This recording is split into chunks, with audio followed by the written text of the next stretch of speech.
Hello दोस्तों, स्वागत है आपका हमारे चैनल अभियंता पे। इस वीडियो में हम बात करेंगे दोस्तों कुछ मैकेनिकल क्वेश्चंस के बारे में और उनके सॉल्यूशंस के बारे में जो कि इम्पॉर्टेंट हैं आने वाले बीपीएससी असिस्टेंट इंजीनियर के एग्जाम के लिए, एसएससी जेईई, गेट और इंजीनियरिंग सर्विसेज के एग्जामिनेशंस के लिए। दोस्तों ये क्वेश्चंस आपको हर रोज़ शाम को 5 बजे मेरे चैनल पर मिल जाएंगे, तो आप चैनल को सब्सक्राइब करके बेल आइकन दबा दीजिए ताकि हर रोज़ शाम को 5 बजे आपको ये क्वेश्चंस मिल जाएँ। दोस्तों इन क्वेश्चंस और इन क्वेश्चंस पे बेस्ड कॉन्सेप्ट्स पे क्वेश्चंस एग्जाम्स में आने की पूरी संभावना है। तो देख लेते हैं क्वेश्चंस। सबसे पहला क्वेश्चन हमारे पास, a rod of length L and diameter D is subjected to a tensile load P। मतलब कि एक रॉड है जिसका लेंथ L है, डायमीटर D है और जिस पे टेंसाइल लोड P लग रहा है, ठीक है। तो which of the following is sufficient to calculate the resulting change in diameter. तो पहला ऑप्शन है हमारे पास यंग्स मॉडुलस। यंग्स मॉडुलस आपको पता है हम लोग कहते हैं normal stress upon longitudinal strain को। दूसरा है ऑप्शन हमारे पास शियर मॉडुलस। शियर मॉडुलस कहते हैं shear stress over shear strain को। तीसरा है पॉइजंस रेशियो। पॉइजंस रेशियो हम लोग कहते हैं negative of lateral strain upon longitudinal strain को। और चौथा ऑप्शन हमारे पास both Young's modulus and shear modulus. तो इसका डायमीटर निकालने के लिए हमको दोनों की जरूरत पड़ेगी, यंग्स मॉडुलस और शियर मॉडुलस। तो राइट आंसर जो है हमारा वो ऑप्शन नंबर 4 हो जाएगा। चलते हैं नेक्स्ट क्वेश्चन की ओर। In terms of Poisson's ratio, the ratio of Young's modulus to shear modulus, मतलब कि हम लोग को म्यू के टर्म में E ओवर G निकालना है, ठीक है। तो हमारे पास फॉर्मूला होता है E is equal to 2G in bracket 1 plus mu और E is equal to 3K in bracket 1 minus 2 mu.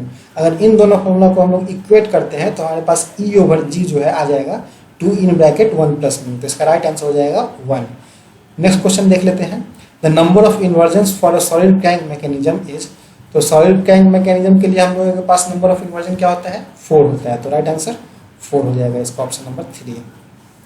Next question है हमारे पास, the parameter that determines the friction factor for turbulent flow in a rough pipe are. Option है Froude number और relative roughness. दूसरा option है Froude number और Mach number. तीसरा relative number, Reynolds number और रिलेटिव रफनेस। चौथा है Mach number और रिलेटिव रफनेस। दोस्तों फ्रॉड नंबर हम लोग कहते हैं ratio of inertia force to gravitational force को। रेनॉल्ड्स नंबर हम लोग कहते हैं inertia force to viscous force को।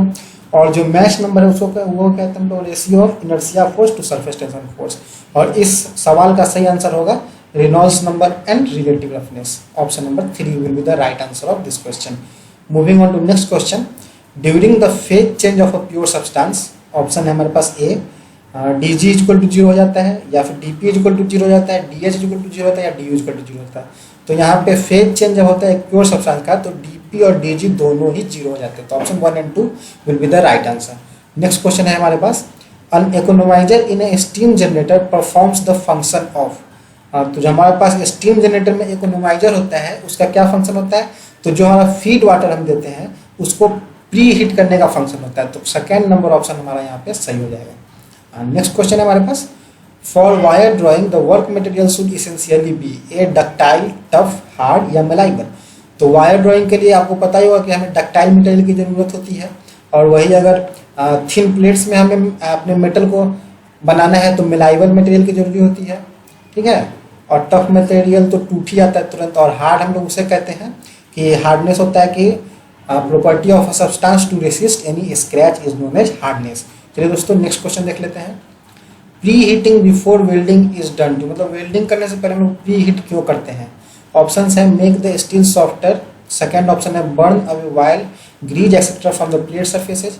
थर्ड ऑप्शन है प्रिवेंट कोल्ड क्रैक्स। और चौथा ऑप्शन है हमारे पास प्रिवेंट प्लेट डिस्टॉर्शन। तो सही आंसर हो जाएगा इसका option number 4, prevent plate distortion. दोस्तों हम लोग वेल्डिंग करने से पहले हीट कर देते हैं अपने जॉब को, क्योंकि उनके डिस्टॉर्शन से बचाने के लिए। नेक्स्ट क्वेश्चन है हमारे पास, a dummy activity is used in PERT. यहाँ पे यूज्ड होगा in PERT network to describe. A है प्रेसिडेंस रिलेशनशिप, ये सही है ऑप्शन। प्रेसिडेंस रिलेशनशिप को दिखाने के लिए हम लोग डमी एक्टिविटी का यूज करते हैं। डमी एक्टिविटी का कोई भी यूज मतलब कि इस्तेमाल नहीं होता है पॉट में, एक इमेजिनरी एक्टिविटी होता है, ठीक है। नेक्स्ट क्वेश्चन पे चलते हैं। In PERT the distribution of activity times is assumed to be. तो पॉट में जो एक्टिविटी टाइम का डिस्ट्रीब्यूशन होता है वो बीटा होता है। तो थर्ड ऑप्शन सही है इसका, ठीक है दोस्तों। तो आज के लिए बस इतना ही। चैनल को सब्सक्राइब कर दीजिए और बेल आइकन दबा दीजिए ताकि हर रोज शाम को 5 बजे आपको ऐसे ही क्वेश्चंस मिल जाए और आपका जो किसी भी एग्ज़ाम का अगर आप प्रिपरेशन कर रहे हैं तो आपका रिवीजन अच्छे तरीके से होते रहे, या फिर आपको नए नए क्वेश्चंस भी देखने को मिले। ठीक है दोस्तों, थैंक यू।